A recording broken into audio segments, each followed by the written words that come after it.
wanni isin dubbadhu jechuudha dhugaan gariini yeroo baay'ee at least waggoota lamaan dabre dhugaa dubbachuu dadhabnee jedhee isinitti dhufeen dubbadhaa jechuudha.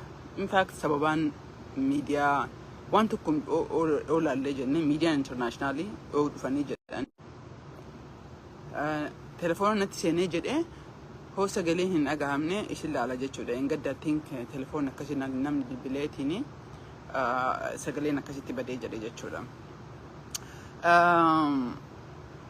Maal isinitti fakkaate ani ka frustrate na godhe jechuudha. Frustration guddaa qabsoo Oromoo kana keessatti ani akkuma nama baay'ee qabsoo kana buukarraa barannee nutti odeessanii osoo hin ta'in akaakayyuun itti miidhamee abbaan itti hidhamee abbeeraan itti du'ee obboleettiin hidhamtee as geenne jechuudha. Qabsoo kana jijjiiraa finnee generation dhufu obboleeyyan kee kan nurra gadii qabsoo osoo hin ta'in jiruu jireenya badhaadhina guddina abbaa qabeenya haa ta'anii waan barbaanneef qabsoo kanatti seenne jechuudha. Qabsoo kana namni nuuf kaffaleeti miti kaffalaa ture miti kaffalaa jiru miti jechuudha.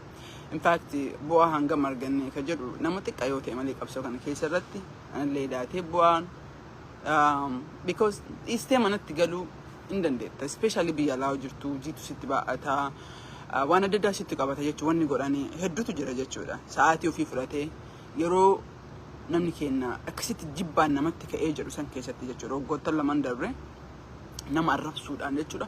Ila kan dubbadhuu fi because ilma namaati nuti. Anallee qabatee hanguma feetellee nama baay'ee nu hordofee jedhe.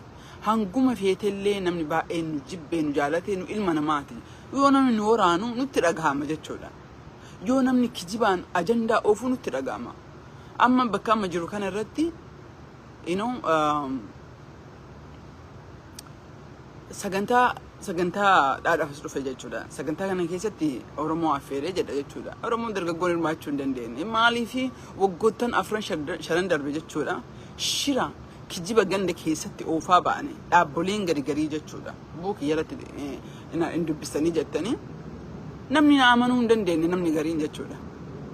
Isin ofii sanaati ofii jiraati bakka lama dhaabbatanii asii mootummaa bira dhaabbatanii asii nama bilisoomsu fakkeessaniitiin nama Oromoof dubbate ammoo akka uummata keessaa bahu nama godhan jechuudha. Kaayyoon jira an irratti ka ta'ee jedhee an afaan kiyya lugaamee haa galuu barbaadan. Afaan kiyya lugaamee in fact namni baay'een bu'aa maalirraa argadhu oo cadhisee jedhe. Nothing really cadhisee jiru ni danda'a jechuudha. Cadhisee manatti galee jiruu koo itti fufuu hin danda'a. Keessattuu yeroo qabsoon akkanatti marqamtee jirtu kana keessatti jechuudha. Garuu hoo warroota kijiba hin jirre gurguranii ijoollee daa'ima manaa baasanii jiruu dhabde bosona Oromiyaa keessatti ta'ee biyya alaa kana keessatti kanneen tana guba jechuudha. Carraa waan argadhee bakka amma bakka addunyaa wajjin haasofnu yoo jirru carraa kana biraa yoo deemee jedhee ana malee hin jiru sagalee bakka Oromootti walgahii guddaa kan irratti hirmaataa jiru. Yoo an deemee jedhee lakki Oromoon hafte mee Oromoo finna namni wanni akkasii hin jiru dhiiroo. Otoo nama bakka hin jiru kana dhiisee galee cadhisee jedhee yaa barii mucayyoo Oromoo sun hafte mee Oromoo hin jiru abbo kasiif dubbatu tokko hin jiru. Ganda keetis ta'ee amantaa keetis ta'ee namni siif dubbatu tokko hin jiru. Ati ofii kan keetii dhaarte jiruma kan keetii irratti jiru jechuudha. Jiruma kan keetii kamana keessaati iyyuu mucayyoon tun nama gaariidha. Mucaan kun nama gaariidha. Mi'a qarqaaru wanni akkasii hin jiru. Ofii keetii dhaartee itti baateetiin bakka geetta jechuudha. So kanatu nagubeetiin itti hafee jira jechuudha. Because jibbiin gochi waggoottan sadan dabre godhe I'm sure ka garaa keessatti beektan. Ummanni kuni ati beektuudha ati irra darbi jenna akkasii miti dhiiroo dhugoo irra darbitee jetta garuu simiidha as baatee bootta as baatee dubbatta kana walii qabe waa'ee MTPLF dhugaa akka dubbatu sigari Oromoo keessatti dhugaan dubbatamuun farra akka taate miidiyaa Oromoo irratti ka frustrate na godhe jechuudha. Wanni maan bu'aa isaarraa dhabee hafe tokko keessa yoo jiraatee jedhe dhugaa wanni akkanaa hin jira dhugaadhaa jedhanii si gaafatan. Lakki haqi jiru kana anallee abbaa sanillee fidi jettaan. Abbaa san bira dhaqanii mee miidiyaa kana irratti kootu waan ofii kiyyaan irra ta'e isinitti himaa jira jechuudha. Kanaaf walitti qabatee specifically shabboo miidiyaadhaa walitti qabatee jiru. Okay yoo an badii qabaadhee jedhee yoo an akkana ta'e abbaa saniin fidaan jedhaan because ummanni Oromoo argu an ilma namaati hin dogongoree jira. By the way shabboo waa balleessee miti shabboo miidiyaa hin jaaladhu. Fakkii fayyadamaa jira waan waggoota lamaan dura ta'e irratti fakkii fayyadamaa jira jechuudha. Dhugaa Oromoo keessatti walitti cuqqaalamtee rakkadhee kana bahaa jirti garii argaa jirtani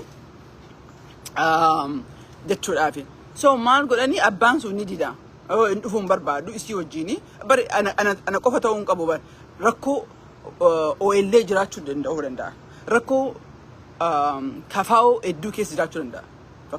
Kafaa'oo keessatti amma obbo Baqqalaan dhaabarraa bu'ee jira. Waan kana keessatti Islaam garee miidiyaa adda baasee ummataaf ibsuu qaba. Maaf baatee maaf akkana taate in ibsu miidiyaa Oromoo. Miidiyaa Oromoo samta yeroo guddaa garee qabateetiin garee san irratti damma dibee jira si galee akka ati keessan agarra jechuudha. Ani perfectii ta'eeti miti dhiiroo an nan beeka akka badii guddaa qabu. Nan beeka akka hedduudhaan akka fail ta'e. Kufiinsi kufnee achitti hafutu rakkoodha malee kufnee ka'uun dirqama ilma namaati. Kufnee kana hin kadhanna kadhattuu taana. An gara kiyya above everything wanni hamilee na tuqe keessa tokko yoo jiraate because biyya kana uummata Oromoo hedduu biyya alaa kana dargaggoota umrii kiyyaa hedduu nan beeka. Ani keessatti xiqqoo introvertaalii qaba namaan hedduu haasa'uu illee hin jaalladhu. Garuu qabsoo Oromoo kana keessatti kadhattuun ta'e nin bilbili namni ani bilbiliin hin jiru jechuudha. Just raajii natti ofii kiyya rakkoo keessatti muufii miti. Kana keessatti gochi amma TPLF keessatti ta'aa jiru.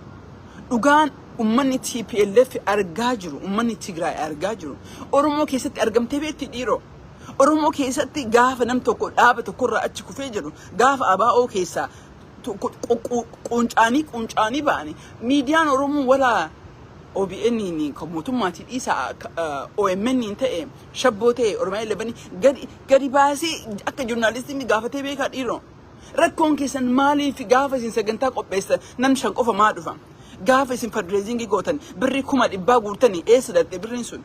Birri gaafatee beekaa miidiyaan Oromoo dhugaa walii dubbannee jedhu.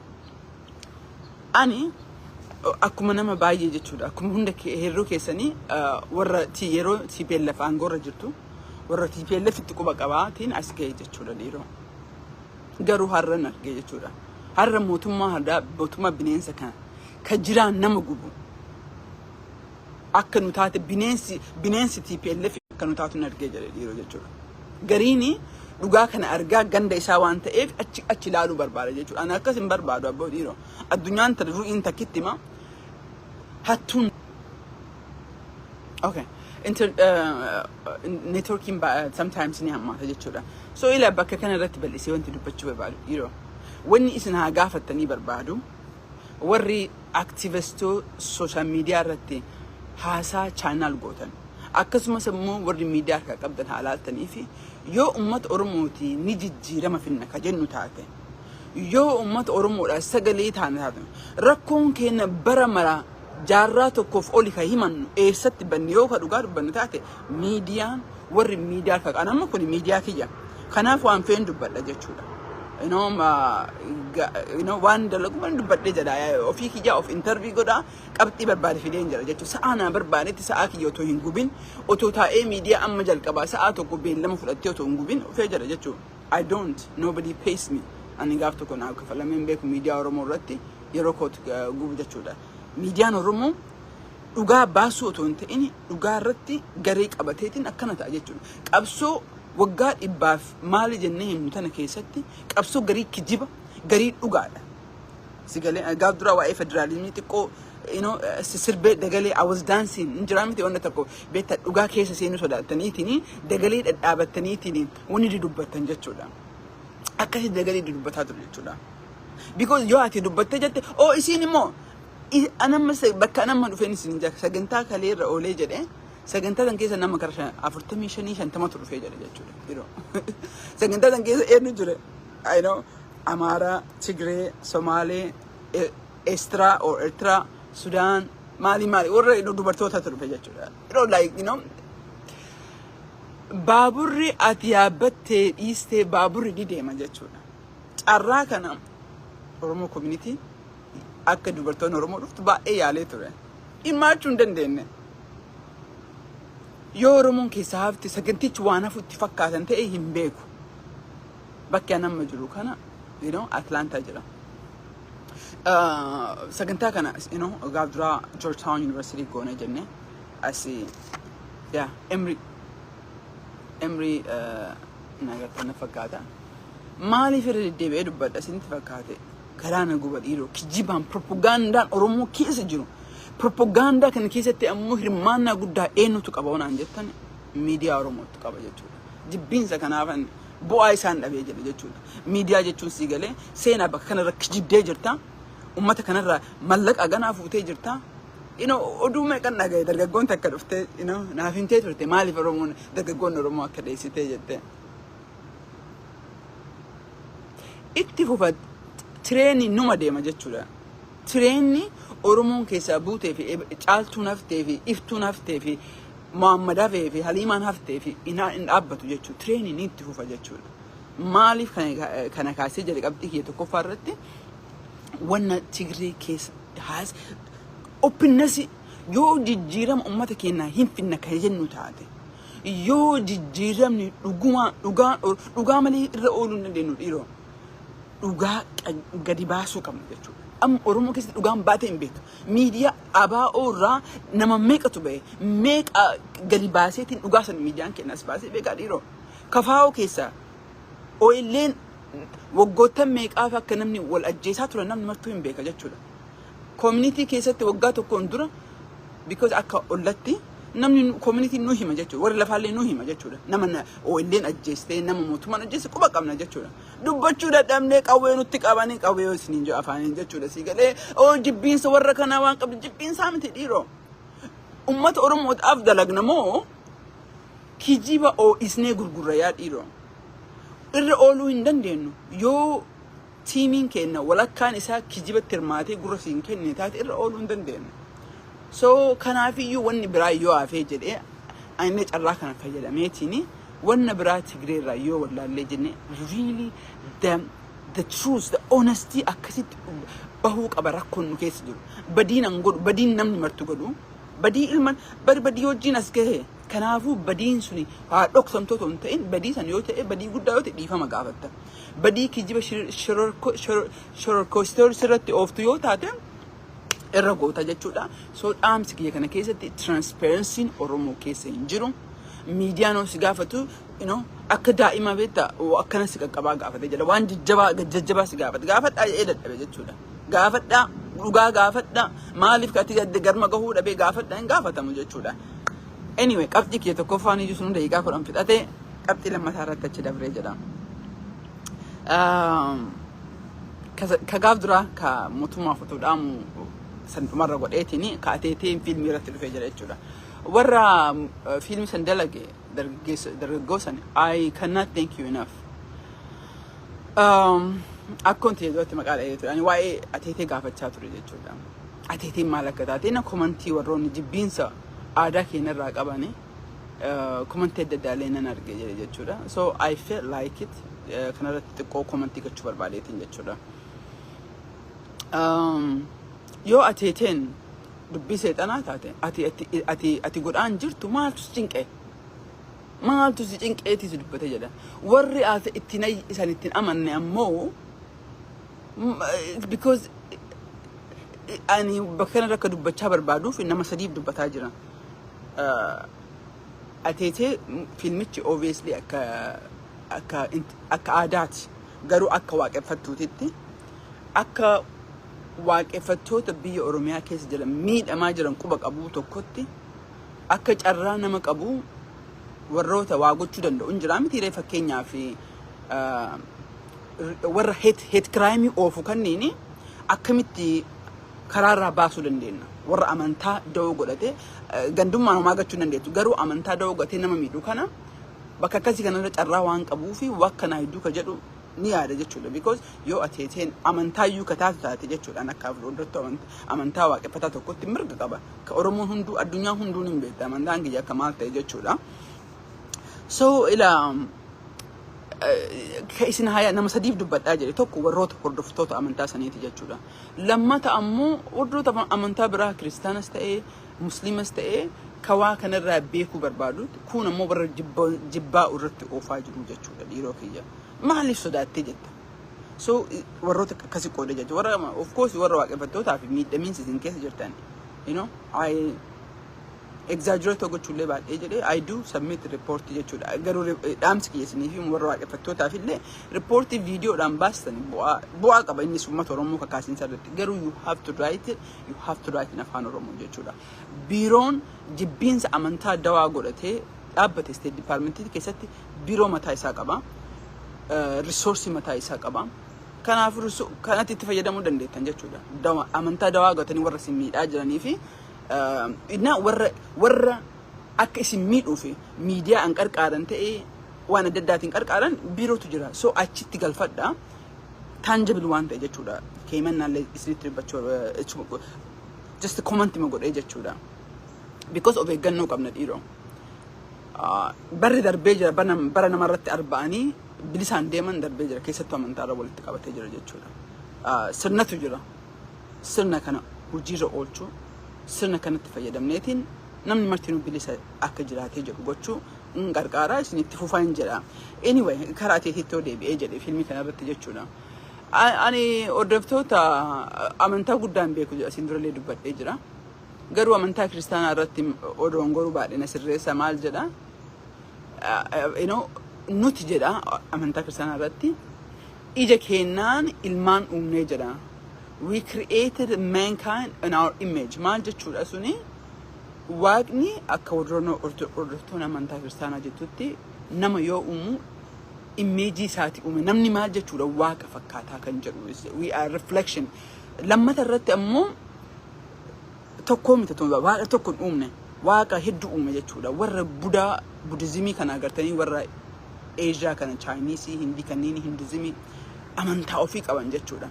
Warri Muslima warri Muhammadiin warri GCC warri kunniin martinuu amantaa ofii qaba jechuudha. Waaqeffataan illee akkasumatti amantaa ofii martinuu qaba jechuudha. Amantaa amma addunyaan babal'atteeti amantaan Ibrahim ka jedhan sun amantaa warra Kiristaana warra Jesus ka warra Muslima fi ka warra Judaism babal'attee addunyaa irra haageettu malee namni martinuu godoo ofii sitte amantaa isaa qaba jechuudha. So yoo akkas ka taatu taate ummanni Oromoo waaqeffattoonni illee amantaa kanarratti ija waaqaati uumamte yoo ka ta'u taate yoo ayyaan irreechaayyuu amantaa yoo ta'u adaarra dalagamee jenna fakkaatan fiilmicha ilaalle garuu hedduu akka nama akkooti yeroo dhagaheetti jechuudha. Fiilmicha I'm anticipating. I hope everybody like ilaale kabayeen baanin beeku atin dhiyoo kana baha. Hopefully hanga dandamee jechuudha. Kaakoo kiyarraa dhagahee jira jechuudha. Tulluutti bahanii malkatti dhaqanii waaqa jalaatiin daarreetti haasa'an. Ani akkoota qofarraa hin dhageenye nama biraarraa dhagahee jira. Hoo roobni guddaan roobee jedhe akka roobni dhaabuuf tulluutti bahanii jiran odoon goruu baadhe. Yoo lafti gogee jette malkatti bahanii waaqa siinqee qabatanii marga jiidhaa qabatanii waaqni akka roobu godhan jechuudha. Zabana durii sana akka ilaalcha kiyyaatitti waaqni kenna nu dhagaa rakkoo uummata keenyaa dhagahee jira jechuudha. Roobni dhaabata yoo balaan bu'ee ibiddi qabate akkasitti dhaabnaan aan jette jechuudha. Waan ofii kiyyaa jiru nama gurra kiyyaan aan akkooti jirra waan hin dhagayeesinitti ma jechuudha. Yoo dubbiin kun yoo dhugaa taate yoo dhugumaan zabanni durii san zabanni uummanni Oromoo waaqa isaatiin akkasitti haasa'u taate akka ilaalcha kiyyatti akka namaatitti jechuudha. Mukni muka keessa jira mukni duuba mukatu jira agartanii baalli gubbaa jira hiddi lafa jira. Ruuti fi liivii kana hiddaa fi wanna gubbaa jira miti.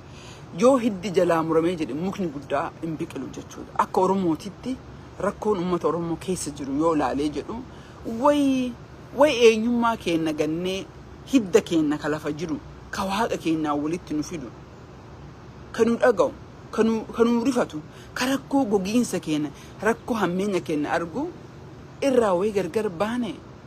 Because olaallee jenna akka Oromootitti rakkoon Oromoo keessa jiru rakkoon saba gurraacha irra jiru ani garaana nyaata jechuudha.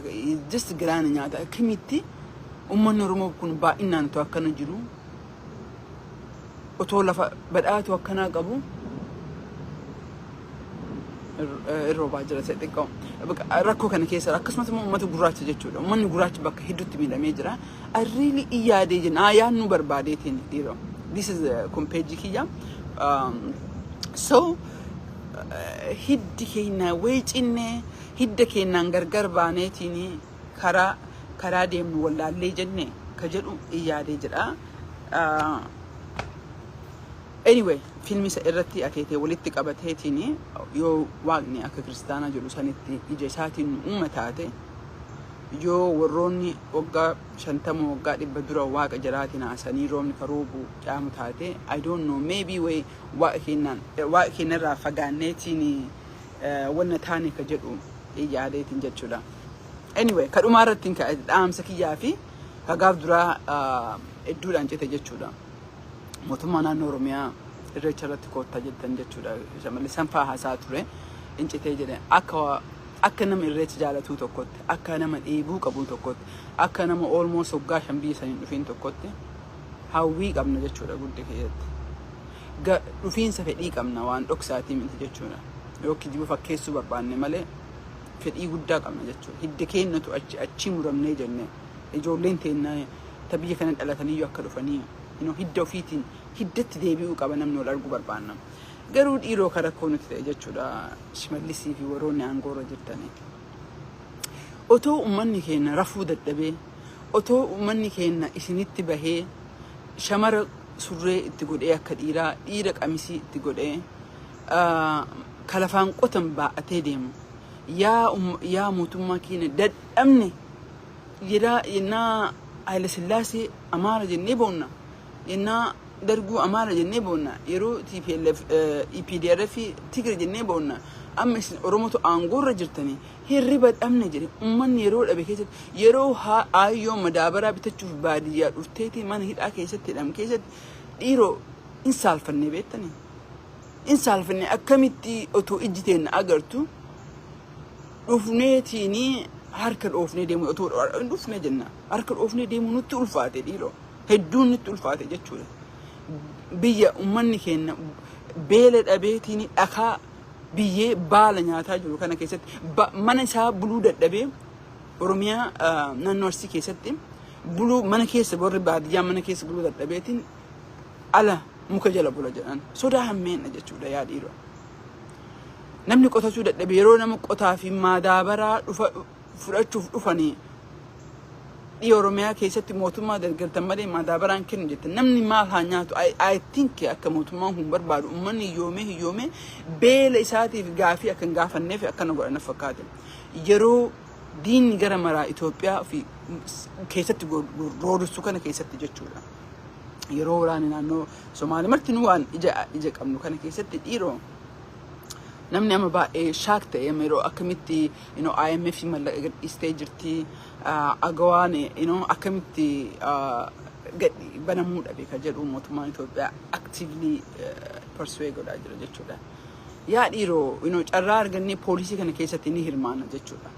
sometimes directly teennee warra mootummaa wajjin mari'anna mootummaa Yurooppii ta'e mootummaa Ameerikaa sometimes ammoo warra mootummaa san poolisii sheepi godhutu jira mitiire warroota kanniiniif information nu gaafatan jechuudha waa'ee Oromiyaa irratti jechuudha dhiiroo akkamitti naga qabdi maal jennee haa dubbannu dhiiroo maal jennee dubbanna yoo aayyoo fi aabboon akkasitti muka qabattee isinitti boottee harma qabattee isinitti boottee nagawuma walla biraa yoo hafe nagahan buluu dadhabne ka jettu maqaa isin bilisoomsaanii bilisummaan Oromoo tasumayyuu jaarraa fagaachaa achi deemtu yaa dhiiroo bilisummaan Oromoo akaakayyuu kiyyarraa abbaa kiyyarraa aniyyuu dulloome ilmaan keenya tartee jirtu kana keessatti gadi dhaabbannee we have to stop and think gadi dhaabbannee yaaduu qabna jechuudha dhiiroo gadi dhaabbannee hanga yoomi kijiba dhugaa itti gurgurra uummata Oromootitti hanga yoomi maqaa Oromootiin mootummaan kunis ta'e mootummaan kalee dabre warroonni bosona keessa jirtan jechuudha dhugaa fi dhalatu hattuu fi qabsootu keessa jiraatanii waggaa baay'ee dubbadhe jechuudha ka Oromoo fi dhuguma Oromoof dubbachuu fi bahe manaa beetu keessa jira kun ammoo maqaa Oromootiin gooftaa ta'eetiin shamarrani sagaltamii sagal jala ka deemtu jira jechuudha. Shamarran sagaltamii dhiirri sagaltamii sagal kan jala deemu jiru shamarra jala. Dhiirri dubara qofatu sii galee dhiirri sagaltamii sagal dhiirri Oromoo sagaltamii sagal yoo godhe haadha manaallee dhiisee rakkoon qabu sun Oromoon dubarri yoo goote qofa rakkoon Oromoo keessatti. Kana dubbatina naan jettanii jirtanii garuu keessa buusuu qaba. Because ani dubartiidha. I have to speak. Hopefully generation dhufuuf condition Oromoo keessa jiru, perspective Oromoo keessa jiru, amantaan nu qabnu jijjiirama jedhee abdiin qaba jechuudha kanarratti.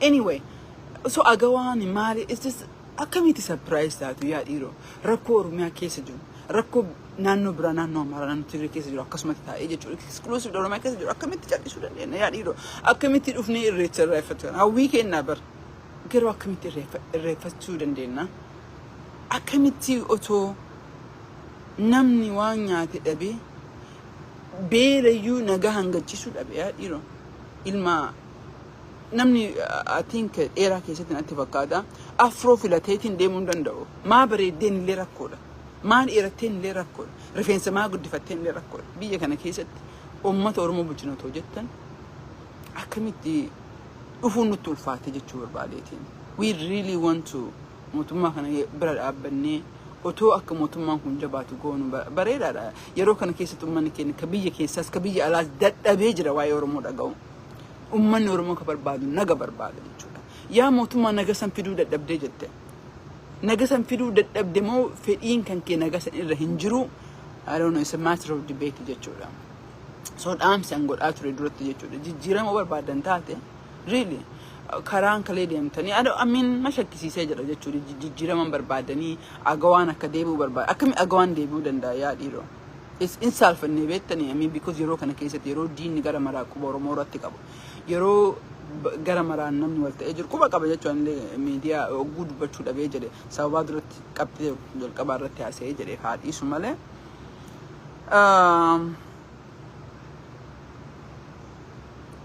mootummaan Ali Yusuf mootummaan rakkoo hin qabu dhiisisiin jedha anyway so kanaafiyyuu biyyattii suni anchor state biyya taatee yeroo kana keessatti uummanni keenya keessattuu kan naannoo keenyaa jechuudha bari waan ajaa'ibsiisu uummanni keenya naannoo keenyaa irratti rakkoo guddaa ofiisaa qabu irratti garii ammoo ofiisaaf illee ammoo diina walitti ta'ee jechuudha anyway kan wajjeesaa jiru kan gorra'aa jiru kan wataa jiru kan saamaa jiru kennuma kana wanti gargar baafannee jenne tokko yoo jiraate waggaa lamaan dura dubbatina mootummaa kana kennan jedhina jedha lakki abboo qabalee kan keeka bulchu arsii keessatti eenyu ilmuma beeraa keetiiti barhattuun wallaga keessatti eenyu aboo warruma wallaggaati arsii yookiin harargee miti dhufee ka bulchaa jiru ka godhaa jiru ilmaanuma wallaggaati jechuudha ilmaanuma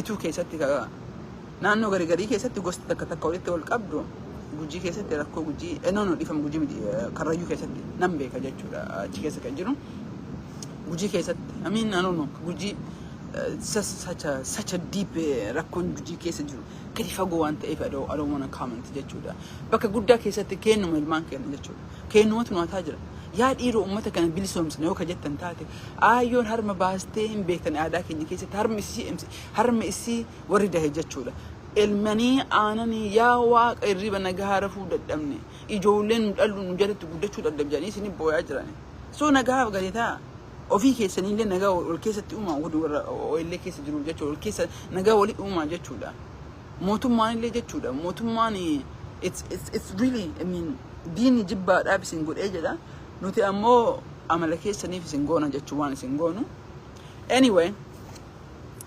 galatoomaa hedduu warri na dhageeffattanii warri komantii harki guddaan dhiyeenya kana positive komantii hamilee naa kennee jira really galatoomaan jira because waggoottan lamaan darbee you know arrabaa fi kijiba uumanii bare isiin ebaluu daladde oo isiin akkanaa bare oo isiin akkanaa jedhanii ijoollee daa'imman biyya alatti dhalattee jettee sammuu jaraa jaanjessanii jedhan jechuudha ka falfaluu otoo falfaluu ka horaa jedhanii horree irra geennee jira jechuudha garuu dhaamsi guyyaa warroonni komantii barreessanii warri actively nama baay'ee mitan akka jiru marti nu tasgabbaa'ee qabbaneeffatee jira jechuudha yeroo nu itti dubbannu yeroo sani inoon diina nu godhan jechuudha nuti gurguramtu nu godhani.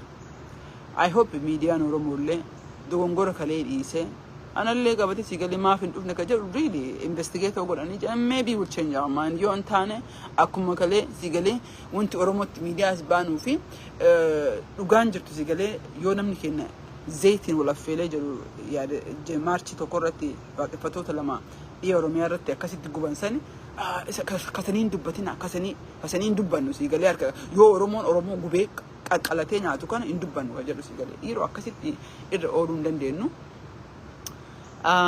Komantii keessa namallee hedduu galatoon warri naqeeqxanii illee jaaladhee jedha gariin umrii kiyyaaf furuu dhabeef komantii godhan lakaakkee adoon keessatti sun namni saniif adoon pay attention garuu warroonni gandummatti galchitaniitiin ka umriin abbaa kiyya ta'uu danda'u kan gorsuu danda'u marti yogguu maqaa jijjiiratee nama arrabsee jedhu quba waan qabuuf isiniin jedha namatti dhagahamee jira jechuudha. Mee karaa hojii keenyatti yoo deebi'ee hojii dhaabnee otoo hin ta'in obviously akka kaleessanii rakkoo mallaqaatiin rakkoo fandiidhaaf hojii guddaa gachuu hin dandeenye jechuudha. We will struggling garuu san jechuun ammoo ka addunyaa irratti already waan nu beekaniif dalagaa kennaa fi nu waamanii bakka hedduu walgahii hedduutu jira jechuudha. Waa'ee agawas ta'ee waa'ee amma gabra torbee lama dura gaafa beessanii UPR waggaa 5 biyyi UN'n biyya tokko human rights assessment godha jechuudha. Itoophiyaan bara 2019 taatee turte amma bara 2024 illee waan ta'aa jirtuu fi isa irratti waan baasni dhaabbilee kara 26 wajjin waan baasni isinitti mul'isee jira jechuudha. So Oromoo rakkoo Oromiyaa keessa jiru jechuudha. Akka uummanni addunyaa mootummaan kun mootummaa Oromooti uummata Oromoo bu'aa buusaa jira akka hin fakkaannee fi kana make sure godhaa jirra jechuudha. Wanti godhuu nu dandeenyu kana ammoo warra nun dhageenye warra nu maleen hin beektani nu maleen ka isaan malee ka beeku hin jiru yoo isaan malee yoo ganda isaan ta'ini namni sun microscopingiidha laallamuu qaba. Oromummaan isaa dhiigni isaa fuudhameetiin DNA'n isaa laallamuu qaba. Warroonni akkasii warri PhD qaban warri guddaan warri umrii naa olii warra bakkee ta'u ilaalcha akkasii qaban ni jiran Oromoo kana keessa jechuudha. Rakkoon guddaan warroota kana ammoo akkamitti baasna akka jedhu silaa miidiyaadha jechuudha. Gocha miidiyaati. Miidiyaan tarkaanfachuu qaba. Ateetee irratti warra ateetee filmicha dalagee jedhe hedduu galatoomaan jedha akka nama waan san dhagahee akka waaqeffate tokkooti irratti kuwwan ammoo warra jibbaa ofirratti yoo ateeteen sun amantaa yoo kataate taate maaltu si gahe maaliif yeroo amantaan biraa waggaa 30 waggaa 50 dura Itoophiyaa keessatti Pentecostaliin dhufte jettu nuti namni dubbataa jiru adda kun aangoo qabe nam tokko itti dubbanne maaliif amantaan akaakayyuu abaabayyuu kan keetii yooni ol dhufee jedhe maaliif nyaata maaliif si gugguba diinni ammoo maaf itti ka'a because keessa hidda keenya nu cabsan hidda keenyaan gargar nu baasanii jedhan jedhee amanee jedha jechuudha. Hidda keenya mukni hiddi muramee jedhe hin daraaru akka hiddi keenya muramee akka nuti hidda keenyatti hin deemine warra barbaadu waan jiruufi sadaffaa irratti karraa dubbadhee jedhee yaa mootummaa jechuudha afaan dammaa dibbattanii reecha koottaa jettanii garuu akkatti dhufuu dhabne jibbinee otoo hin taane isiniin jechuufi kun ammoo isiniin galatoomaa hojii aga dandeenyettuma jirraa wanta adda addaa numa deemaa jira kanuma isiniin jedhaa fayyaanaa ta'a isiniin jedhaa. I don't know wanni dubbadhullee miidiyaa keessatti wanni guddaa yeroo kana keessatti wanni martinuu miidiyaa irra waan jiruuf yeroo dhufee waan isin dubbadhu hin jiru hamileen ittiin dhufu guddaan illee hin jiru dhugaa isinitti himnee jenne dhugaa onneetti ijaa isinitti himee jedhee gariin hin bareedaa gariin hin bareedu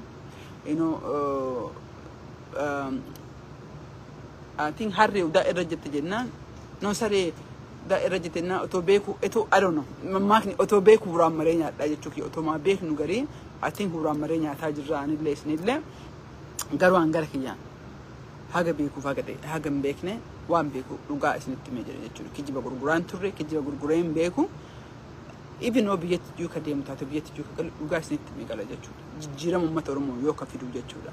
As taa'ee kijiba sii galee isinitti gurguruun barbaadu wanti isin godhaa jirta yeroo kana keessatti burjaaja'iinsi guddaan jiru kana keessatti uummanni Oromoo tasgabbaahee of keessatti warra biyya alaa jiru galee ganda magaalaa jiru kana keessatti galee of ijaaruu of xiinxallu because ijoolleen teessan dhufaa jirti ijoolleen teessan guddataa jirti ijoolleen teessan gurraacha ta'aarti ani nama gurraacha jaallatu so I have no problem ijoolleen gurraacha ta'aarti maal jechuun gurraacha ta'aarti jechuun keessa eenyummaa isaanii badaa jira jechuudha. Ijoollee teessan akka eenyummaan hin banne inoo waa qabaachuu akka qabaniif namni waa qabu namni paashinii qabu ijoollee dargaggootaa kudha lama ta'u nu bira dalagdu waa walitti fiduu yaada qabdutu jira. I hope gaaf tokko laayifii dhufteen dubbatti jedhee yaada qaba ijoollee high school haga 5-6 fi ijoollee kolleejii keessa jirtu. So ijoollee tana walitti fidaa ganda community keessatti ganda osoo hin jiru community warra Chicago warra Minnesota Portland maali baadiyyaa gandi keessa of ijaaram of xiinxalaa of qopheessaa jechuudha. Yeroon jiru kana